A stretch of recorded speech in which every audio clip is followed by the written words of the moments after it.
Well, it is National Consumer Protection Week, and top state and federal investigators say here in Colorado, we're dealing with a record number of attacks from fraudsters, all during the challenges of the pandemic. We're working to help you fight fraud and scams on a daily basis here at News 5. Patrick Nelson shows us why this week is especially important this year.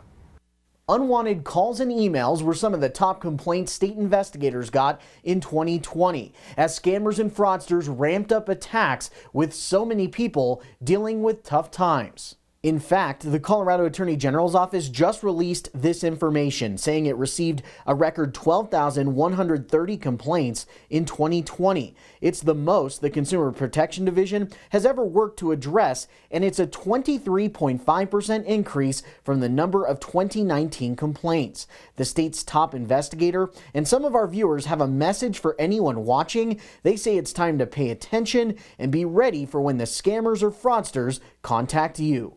When we're living in a scary time, which is now, people's hopes, people's fears get preyed on by scammers. That's what we've seen over the last year. We're getting those reports, and we need people to know what those scams are so they can protect themselves. I've been aware of this, but now it's happening to me, and I don't think enough people are aware of it. I hadn't had it happen to me, and it actually had occurred.